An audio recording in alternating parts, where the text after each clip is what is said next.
ಈ ಕ್ಷೇತ್ರದಾಗ ಏನ್ ಮಾಡಿದಿ ಅನ್ನೋದು ಗೊತ್ತೈತಿ. ಯಾವ್ದು ಒಡ್ರೆಟ್ಟೆಗಿರಂತದನ್ನ ದುಡ್ಡು ತಗೊಂಡು ಹೋಗ್ತಾ ನಿನ್ನ ಹೊಲಕ್ಕ ಲಿಫ್ಟ್ ಇರಿಗೇಷನ್ ಮಾಡ್ಕೊಂಡಿದಿ, ಅದನ್ನ ಡಾಕ್ಯುಮೆಂಟ್ಸ್ ಕೊಡ್ತೀನಿ.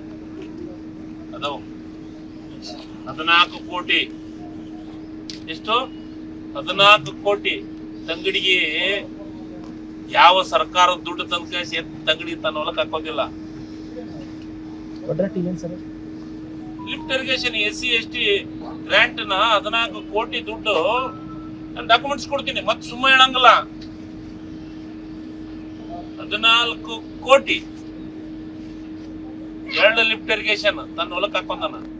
ಪಕ್ಕದ ಹೊಲದವ್ರಿಗೆ ಏನಂತ ಹೇಳ್ಯಾನ 50-50. ಗೊತ್ತೈತಿ ನಿಮ್ಗೆಲ್ಲ ಪತ್ರಕರ್ತರಿಗೆ, ಗೊತ್ತೈತೆ ನಿಮ್ಗೆ. ನೀವು ಹೇಳಕ್ಕಿಂತ ಮುಂದೆ ನೋಡಕತ್ತೀರಿ ಅಷ್ಟೇ. ಇವು ಇಂಥವೆಲ್ಲ ಮಾಡಿ ನನ್ನ ತಂಗಡಿಗೆ ಯಾರಿಗೆ ಕನಗಿರಿ ಕ್ಷೇತ್ರಕ್ಕೆ ಮೋಸ ಮಾಡಿದಂಗಲ್ವಾ? ಕನಗಿರಿ ಕ್ಷೇತ್ರ ಜನರಿಗೆ ಲಿಫ್ಟ್ ಇರಿಗೇಷನ್ ಮಾಡಿಕೊಡ್ಬೇಕಾಗಿತ್ತು. ಅದನ್ನ ಯಾಕೆ ಮಾಡಿಲ್ಲ? ಓದ್ ಇಲೆಕ್ಷನ್ ನಾ ಏನೂ ಇಟ್ಟಿಲ್ಲ, ತೆಗದೇ ಇಲ್ಲ. ಅವನ್ನ ಹಂಗ ಇಟ್ಟೀನಿ, ಈಗ ತೆಗಿತೀನಿ. ಮುಂದ ಏನಂತಾರಲ್ಲ, ಕಾಗಿ ಕೋಗಿಲಿಗೆ ಹೇಳ್ತಿತ್ತಂತ. ಎಷ್ಟು ಕರ್ಗೈತ್ ನೋಡಂತ. ಕಾಗಿ ಕೋಗಿಲಿಗೆ ಹೇಳ್ತಿತ್ತಂತ. ಕೋಗಿಲೆ ನಿನಕ್ಕಿಂತ ಬೆಟರ್ ಐತಿ, ನಿನಗಿಂತ ಒಳ್ಳೇದೈತಿ ಕೋಗಿಲೆ.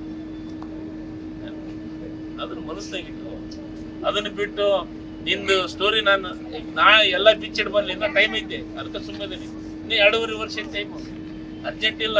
ಈ ಕ್ಷೇತ್ರ ಜನರು ನಿರ್ಧಾರ ಮಾಡ್ಯಾರ ಯಾರನ್ನ ಗೆಲ್ಲಿಸ್ಬೇಕು, ಯಾರನ್ನ ಬಿಡಬೇಕು. ನೋಡ್ರಿ, ನನ್ನ ಗೆಲುವು ನನ್ನ ಕೈಯಾಗಿಲ್ಲ. ನನ್ನ ಗೆಲುವು ಏನಿದ್ರು ಈ ಕ್ಷೇತ್ರ ಜನರ ಕೈಯಾಗಿಲ್ಲ. ಈ ಜನರು ಮನಸ್ಸು ಮಾಡಿದ್ರ, ಗೆಲ್ಸಿದ್ರ ಸೇವೆ ಮಾಡ್ತೀವಿ. ಇಲ್ಲಂದ್ರೆ ಮತ್ತೆ ಹೋರಾಟದ ಹಾದಿಯನ್ನು ಹಿಡಿತೀವಿ, ಹೋರಾಟವನ್ನು ಮಾಡ್ತೀವಿ. ಮತ್ತೆ ಅದ್ರ ಜೊತೆಗೆ ನನ್ನ ಕೆಲಸನೂ ಮಾಡ್ಕೊಂತ ಇರ್ತೀನಿ. ರಕ್ತದಾಗ ಬರ್ದು ಕೊಡ್ತೀನಿ. ಯಾರು ಕೇಳಿದ್ರೆ ನಿನಗೆ ರಕ್ತ ಬರಿ ಕೊಡ್ತೀನಿ ಅಂತ? ಯಾರು ಕೇಳಿದ್ರಪ್ಪ ನಿನಗೆ ರಕ್ತದ ಬರ್ದು ಕೊಡುವಂತ? ನಿನ್ನ 50 ಎಕರೆ 100 ಎಕರೆ ಹೆಂಗ್ ಸಂಪಾದನೆ ಮಾಡಿ ಅಂತ ಗೊತ್ತಿಲ್ಲ. ಶಿವರಾಜ್ ತಂಗಡಿಗೆ ಮೊದಲನೇ ಸತಿ ಬಂದದ್ನೇ ಡಿಸೇಲ್ಗೆ ರೊಕ್ಕಿಲ್ಲ. ಹೌದು, ಗೊತ್ತೈತಿ ಜನರಿಗೆ ಡಿಸೇಲ್ ರೊಕ್ಕಿಂತ ಇಲ್ಲ ಅಂತ. ಶಿವರಾಜ್ ತಂಗಡಿಗೆ ಒಬ್ಬ ವ್ಯಾಪಾರಸ್ಥ ಅನ್ನೋದನ್ನು ಗೊತ್ತೈತಿ ಈ ಕ್ಷೇತ್ರ ಜನರಿಗೆ.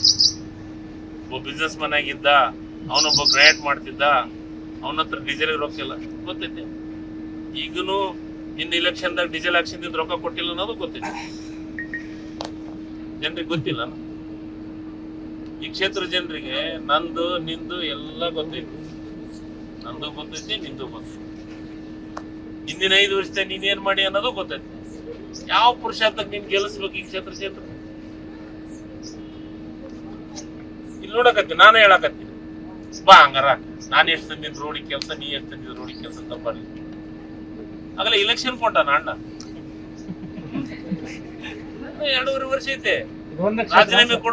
ರಾಜೀನಾಮೆ ಕೊಡೋಂತ ಅವಶ್ಯಕತೆ ಏನೂ ಇಲ್ಲ. ನಾನು ಕಮಿಟ್ಮೆಂಟ್ ಆಗಿದ್ದೀನಿ ಈ ಕ್ಷೇತ್ರ ಜನರಿಗೆ. 5 ವರ್ಷ ನನ್ನ ಆಯ್ಕೆ ಮಾಡ್ಯಾರ. ಇಲೆಕ್ಷನ್ ನನಗೇನು ಹೊಸದನು? ಇನ್ನೀಗ 2-3 ಇಲೆಕ್ಷನ್ ನನಗ ಕಾಯಂ ಇಲೆಕ್ಷನ್ ಮಾಡ್ಕೊಂತ ಬಂದೀನಿ. ಈಗಲ್ಲ, ಕಾಲೇಜ್ ಸ್ಟೂಡೆಂಟ್ ಇಂದಾನೆ ಇಲೆಕ್ಷನ್ ಮಾಡ್ಕೊಂತ. ಇಲೆಕ್ಷನ್ಗೆ ಎಂದೂ ಎದುರಂಗಿಲ್ಲ ನಾನು. ಈ ಕ್ಷೇತ್ರ ಜನರ ಆಶೀರ್ವಾದ ಇರೋವರೆಗೂ ನನಗೆ ಯಾವುದನ್ನು ಹೆದರಿಕೆ ಇಲ್ಲ. ಸೋಲ್ಸ್ಯಾರ, ನಮ್ಮ ಮನ್ಯಾಗ ಇದೀನಿ. 12,000 ಲೀಡ್ನ್ಯಾಗ ಸೋಲ್ಸ್ಯಾರ ಅಂತ ನಮ್ಮ ಮನ್ಯಾಗಿದ್ದೆ, ಹೋರಾಟ ಮಾಡ್ಕೊಂತಿದ್ದೆ, ಪಾರ್ಟಿ ಕೆಲಸ ಮಾಡಿದ್ದೆ. ಈಗ ನಿಮ್ ಪಾರ್ಟಿಗೆ ಏನಾಗೈತೆ ಪರಿಸ್ಥಿತಿ? ನಿಮ್ ಪಕ್ಷದೊಳಗನ ಏನೇನ್ ಮಾಡಕತ್ತೀರಿ? ಈಗ ಇನ್ನೆಲ್ಲರೂ ನಿಮ್ ಇರ್ತದ ನನ್ ಬಗ್ಗೆ. ಮತ್ತೆ ಅವತ್ತ ಯಾವುದು ಇದಕ್ಕೆ ಗ್ಯಾರಂಟಿ ಯೋಜನೆಗೆ ಯಾರು ಬಂದಿಲ್ಲ. ನನಗ ಅಮರೇಗೌಡರು ಫೋನ್ ಹಚ್ಚಿ ನೀವು ಹೋಗ್ರಿ ಅರ್ಜೆಂಟ್ ಅಂತ ಹೇಳ್ಯಾರ. ಆಮೇಲೆ ಅಂತ ಗೊಂದಲಿಲ್ಲ ಅಂಗಸ್ತರು.